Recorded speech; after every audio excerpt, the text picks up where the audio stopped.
the key to my success is that vulnerability and not being an expert. All I'm an expert in is trying. I'm really bold when it comes to creative exploration and adventure. And let's figure it out. Let's go buy the supplies and watch a tutorial and figure it out. Welcome to Created Creative. I'm Dawn. And I'm Ruth. And Dawn, this is Marie Duncan, who is our guest today. I will remember your name. One of my mom's friends always thought my name was Dawn Marie, no matter how many times we told her that Yeah. it's not. And mine You is. really are the real thing. You're the prototype in her head. Absolutely. Dawn Troutman lives in New York City, and Dawn Marie Duncan lives right here in Detroit Lake. She's just a couple blocks away from me. Yeah. With that awesome backdrop of Create. Oh my Yeah. gosh.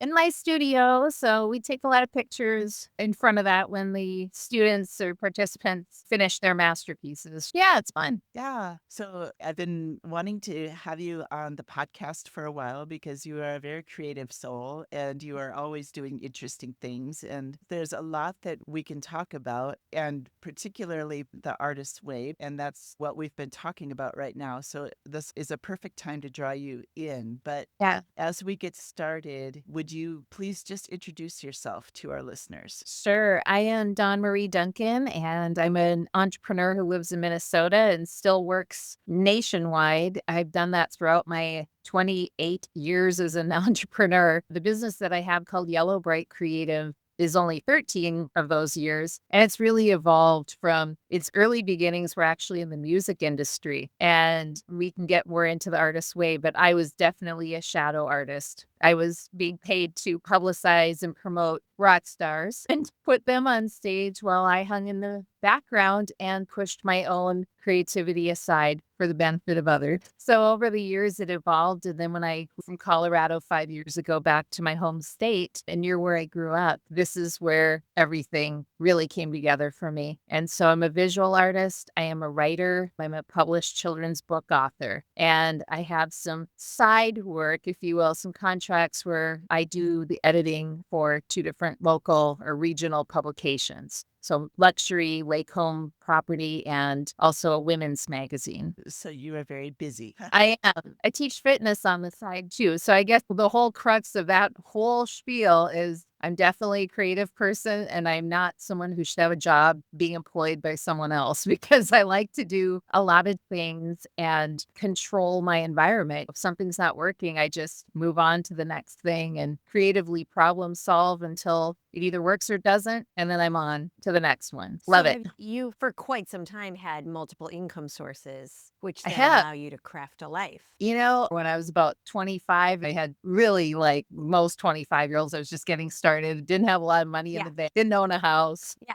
An older woman, a multi-millionaire who is a very successful realtor whom I met said, don't ever put your eggs in one basket because the economy might tank. You may not like it anymore and you'll end up frustrated, jaded, just at a loss. And she's like, you need to have at least 2 or 3 things that you like to do all the time. That really helped me get through things like recession, burnout, just full on meltdown, mentally just not wanting to do what I was doing anymore. And then, of course, weathering the music industry, which is a whole different animal. Ups and downs. Oh, yeah. Lots of downs. It's a tough industry. How did you fit into the music industry? I don't know enough. Yeah, so I was in Colorado. I had ended a 15-year career as a headhunter and recruiter. I had 2 different little boutique firms. I did a lot of career coaching, training, development, that kind of stuff. Burned out in the recession, was just absolutely done. Some angel out of nowhere called me, a woman I didn't even know, and said, I know who you are. I admire what you've done as far as placements in the area, and I'd like to buy you out. And I played it cool. I was like, well, I don't know. Wow. I hung up the phone, made sure it was hung up, and did the victory dance in my office.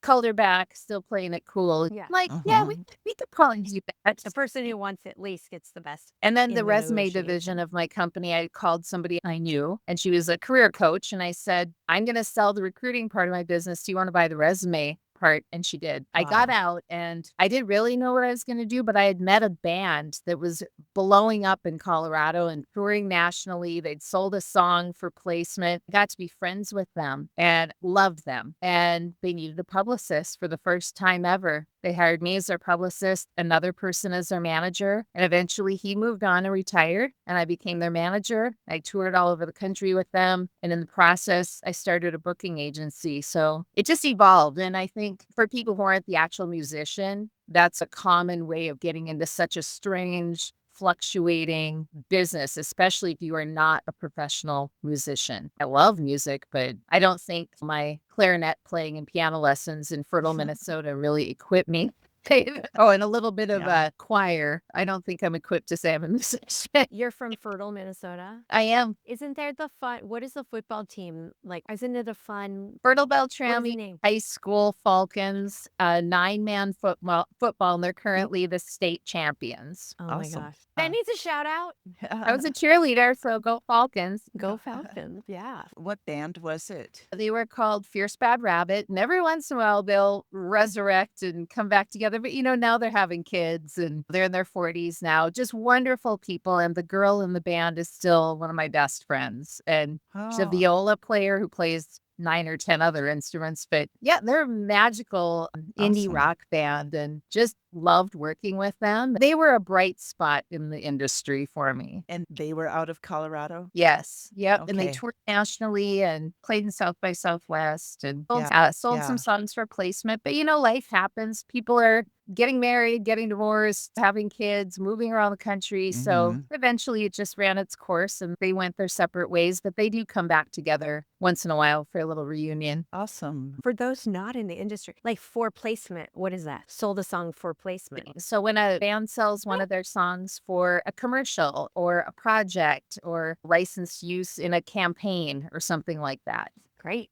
There's so many people are just like, you're a musician, maybe you tour, maybe you sell CDs. Like they don't know where all the money's coming from. It's really how musicians at the local or regional or semi-national or national level make their money now, in my opinion, Mm. because the Beyoncés of the world, that's 1%. It Mhm. isn't like it used to be where a band is just discovered and they blow up overnight. It's just so competitive. And Yeah. the internet did a lot for musicians and it also destroyed a lot of opportunities and avenues. So you don't make your money selling CDs in a streaming world. Mhm. So tell us about how you got started with the Artist's Way. I took the Artist's Way from one of my best friends back in the day. She had a writing company that evolved into a big marketing agency, but we were young entrepreneurs together. I filled a seat in her class, and that's how it all started. And then a lot of people had the book for years. It just didn't click back then. We were in our early 30s. We were in the throes of early entrepreneurship, going a million directions. It just didn't sit with me. I couldn't absorb it. It's like I tried to do yoga 20 years ago and that also fell flat. And now I go all the time and it makes sense. Then I actually did just some private coaching through the book, The Artist's Way, a few years after that. And I think the lady got a lot out of it, but I still wasn't fully immersed or connected. I didn't get it. So it really took off when I moved to Minnesota. I saw that book on my desk, and 2 days later, it popped up online randomly. Someone was talking on TikTok about The Artist's Way, and I thought, that's my sign to pick up that book again and figure out how it fits in this new model of Yellow Bright, my company. What do I have to say about that? Why is this book falling in my lap again? And then I got it. It clicked. And then was it pretty soon after that you started leading the groups? 2 months later, which is my style. It's you need 6 to 8 weeks to market something, so I guess I'll just set the date and pray for the best, and I was new to town, and my Mhm. sister who lives here, really, she helped me meet people. I met people through the yoga studio, through the gym, and just about town, and a few of my sister's friends, and my sister, of course, was wonderful to be the first person to sign up here. Oh, Oh, yeah, um, she did, and one of my best friends, right away, "Yeah, I'll do it." So, you've got those mainstays in your life that help you get projects off the ground. And so 6 women or yeah. 7 did that first class, and I'm still friends with all of them. And it's really been magical. But now 75 women, all women right here locally, have done the program with me. And I do it in a 6-week format rather than 12 weeks like the chapters in the book. I've taken a slight break from it. I think I'll pick it up again in the winter. But what happened is I think it's so part of me now that what started to happen is my own teachings, my own ideas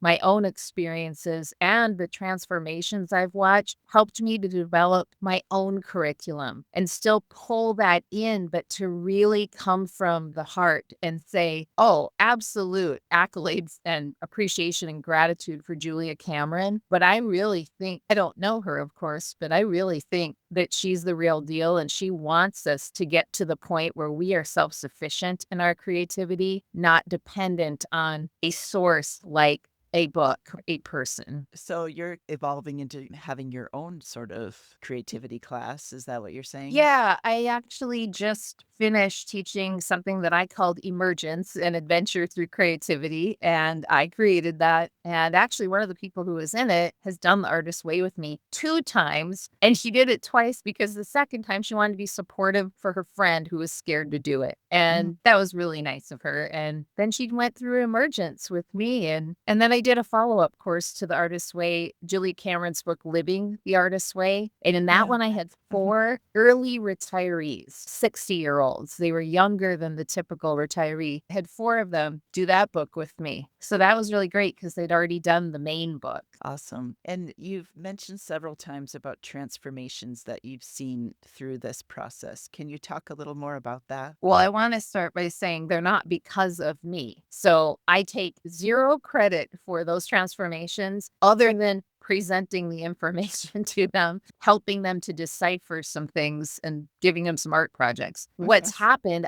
I mean, the first person I think of came in angry, an angry woman who didn't like other women, didn't trust anybody. She didn't really know me. And actually, after the first session, I took her aside and I said, do you want to be here? This is intimate and it makes people cry and it makes people break open and it makes people heal and it makes people mad. And are you ready for this? This is a roller coaster of emotion. And yes, it's fun. And fast forward, she is honestly one of the most creative people I've ever met. She knows how to do virtually everything creative. And I've just watched her turn into a teacher, someone who inspires others, who takes time and is patient with people, helping them break open. It's just beautiful. And another one who will tell you she was angry, an angry, kind of jaded woman coming in. And now she's selling her art. She's taught a few times. She's so brilliant. And I sat there, you know, when you're watching someone just do a project in a group and they're all working, and you look over at one of them and go, oh, wow, like we have a professional artist sitting here, and they realize how talented they are. Yeah. So those are Oh. 2 that come to mind where I watch the emotional part transpire into something that is so magical. I'll never forget it for the rest of my life. To just watch that Mhm. Would anger lift and that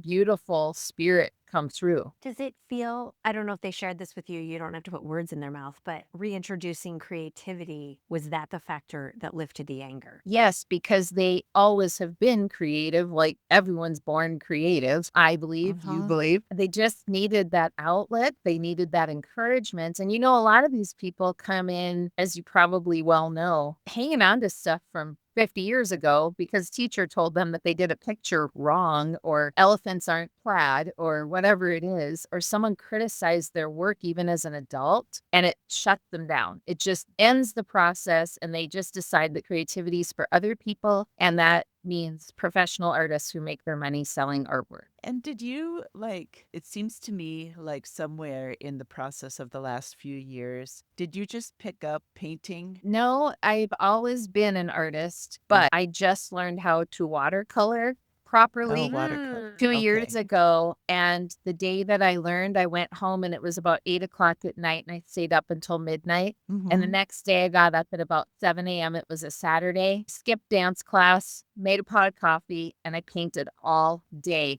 and I texted the person who taught me. She's actually someone who's done the Artist Way with me. I said, "I can't stop. This is just I can't believe my whole life I've been an abstract acrylic artist mainly, and now this thing fell in my lap, and it's my main medium now." And Hmm. 2 months after Wow. that, I started teaching it and being very Okay. transparent, telling people I'm a Jill of all trades and creativity Uh-huh. and not a master of this, but I will inspire you to pick up the brush and try. That's awesome, though. That's such a good example to be like, okay, I just learned this thing and now we're going to do it together. And yeah. I think And actually the key to my success is that vulnerability and not being an expert. It's like, I want to show you that all I'm an expert in is trying. I'm really bold when it comes to creative exploration and adventure. And mm, yep, let's do it. Let's figure it out. Let's go buy the supplies and watch a tutorial and figure it out. And then just being on their same level and painting with them and not being behind the podium and just mhm, bossing them around and saying, do it this way. I'm not known as a technique or technical instructor. I'm more known as a grassroots, let's do it together and you can do it. You have it in you. yeah. It's intrinsic and it is your job to use it. Is your God-given gift. If God walked in and gave you a Christmas present, you wouldn't throw it, back at God and say, no, I don't want hmm this. So I think Yeah. it's our job to use it. Yes. Could you tell us a little about your book, the process of Ooh, writing and okay, I have it in front getting? of me. You want to see Oh, it? good. Good. Book. So it's called Serafina the Ballerina, and a local artist, Anna Lasande, actually illustrated this because she's so gifted at this type of thing. And I gave her the character. I'm like, I want an emerald tree boa, but obviously not scary. She's going to show everyone that she can dance despite the fact she doesn't have limbs. I've always been into dance. You see my favorite colors represented. I've always hated snakes. So this helped me to make peace with snakes. By putting a bow on the snake and a tutu, it made it less scary. I wrote this 3.5 years ago, created a publishing company so I could just do it my own way. At hmm first, I was thinking I want an agent, but I worked in the music industry and I know what happens when you hire an agent or an agent picks you up. Instantly, it's not hmm just about royalties, it's about control. And suddenly the Yes. process takes on a whole nother angle. And I guess people like me are very DIY, very Gen X. I like to do it the way I want to hmm do it. And then if it fails, I'm only to blame. But it was really fun to do because I believe in the story. And the cool thing is, and this sounds odd, but this story came to me on Christmas Eve, 2021. I woke up on Christmas Day and I wrote the entire book in a notebook by hand. I get up really early, so it was probably 5 in the morning on Christmas Day. Whole house is quiet. I sat down and scribbled everything I could remember about this girl snake who wants to dance. Everybody's telling her she can't, but then her good hmm friends encourage her, etc. So that's where it happened. And the next week, I called Anna Lasande and I said, I don't know what I'm doing, but I just wrote a book and I need an illustrator. And Anna has hmm actually gone through the artist's way with me too. I love that. So Yeah. that was the process. I think that's so wonderful. I took it to schools and I took it to stores and I just marketed it myself and Yeah. really had a good ride with it. And so it got nominated Yeah. for a book award recently. And, it's here if people want it. I just have moved on to other projects. And the thing is, even if people do go through all the work of trying to find an agent or an outside publisher, you end up doing so much of the marketing yourself anyway. So, like, probably if you had done that, it would only be coming out about now, and they would have wanted to give you 5 million changes, and it maybe wouldn't Yeah. even feel like yours. I think the way that you went about it is great because you had this vision, you created this thing, and you've created a bunch of things since then. It's, Yeah, and I think having touched on marketing and PR in my past, I really hmm believe, in the marketing agency that I worked with, my friend's agency, I worked there for a year. There's a time and place for agencies, but when it's a project like this, you want your voice and your stamp on it. People respond to that. They're like, wow, that's your book. And you're out hoofing it around and marketing it, getting it into stores, making those relationships happen. When you call a school and you pitch your children's book and they go, yeah, come read our first, second, and third graders. It feels really good. And the kids know that you hmm did it yourself. And you show up, Yep. I would bring Anna with me sometimes, but even kids can pick up on the fact that it's your project and your voice. And the little ones would always say, like, how did you do this? Like, how do you write a hmm book? And then we would do build hmm a book together after I would read the book to them. And so they would learn this is how you write a book and you illustrate your book and for hmm editing and designing. And this younger generation knows a lot about designing even in first grade. Oh, isn't that The something? fact that you were a headhunter shows you have a willingness and a skill set far beyond most creative people. Like they just want to make the art and not tell anyone, and they don't want to cold call. I'm a business And and a salesperson. I grew up in a small business family, and my okay, dad worked until he died, until he was 88 years old. He worked in the insurance industry and had his own agency, small town, but big territory, and just taught all three of his kids to be salespeople, to be very communicative, to be well spoken, to just have really core skills in business. And also, no one's going to do it for you. That was a right. fundamental rule and lesson in my family, is that no one's going to swoop in and do the work for you. You have to do it yourself and take care of yourself, Mhm. whether you're working for someone else or not. But my dad preached, be self-employed.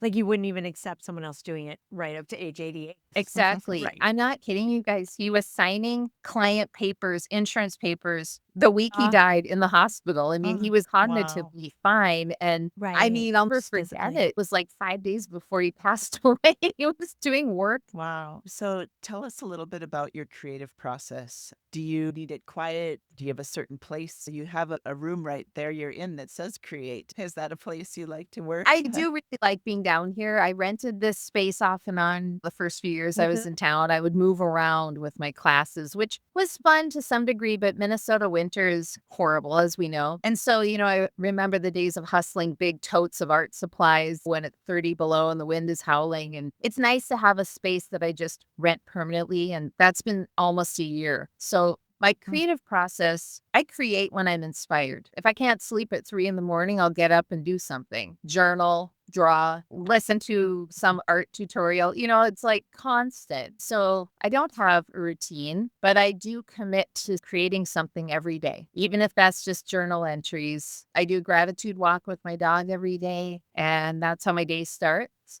And she's a senior, so we sometimes do 2 short walks now. And at the end of the day, if I go on a walk with her, close out my day. What happened that was good, bad? What can we leave behind? But my creative process is just when you're inspired, you should just drop everything and create if you can. And as far as being quiet, no.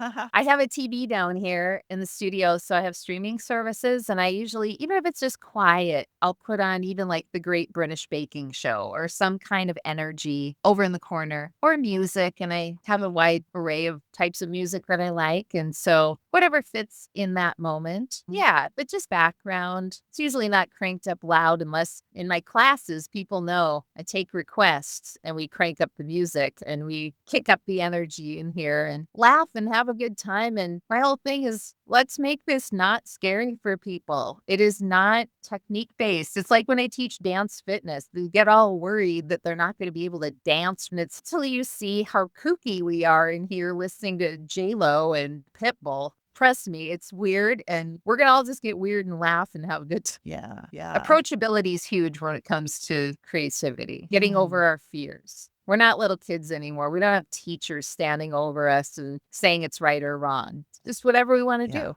And who are some of your favorite creators? I do follow this young woman on Instagram. Her name is Andrea Nelson. And on Instagram, her handle is andrea.nelsonart. And what I like about her is she's super positive. She's quirky. She has fun little glasses, but she's a watercolorist. However, she dabbles in a lot of different types of art and even dips into some kids stuff once in a while. I think we share, we're like-minded when it comes to just, let's try it. Let's do it. This is fun. Art should be fun. So she's one. And then locally, Rebecca Bow, one of the women I met in my Artist Way class, who's now a creator herself, she's magical. She's gifted. And I've had her come in and teach mixed media abstract collage with acrylic. And she's so gifted. I also think of some women I met in Colorado in the 26 years I lived there. There's an oil painter named Kirsten Savage who's extremely well known and has actually been commissioned by very high level agencies and people. She's travels internationally. She paints a lot of things from her travels, but she's also a very gifted portrait artist. And there's another one from Fort Collins,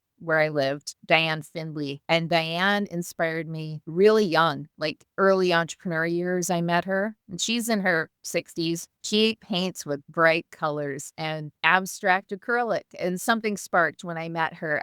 Her art's all over Colorado. She's painted even like the Transformer boxes and things like that. So you see her work everywhere. She's just a fun, quirky lady. What you think of when you think of an artist, just smiley and creative and fun. Yeah, that building that you're in there now is going to be empty pretty soon. You should just take over that whole building and have it be a I thought about it. fountain of yellow bright. Such a cute shop upstairs. It'll be sad when it closes, but yeah, thankfully it doesn't affect my space, but I am hoping and praying I get a great neighbor. I've been putting that out since Sunday when I found out the store was going to close. I have a vision that I'm going to make a new friend or somebody I know is going to move in there, and it's going to be a really fun, we'll have really fun times. Yes. Gonna have, hopefully it's a It would be bakery or a candy store. I think that would be, that would be nice. yeah. Or I was thinking about all the creative people that you meet, and it'd be nice if there was some benefactor who it could be like a space where people who make things could,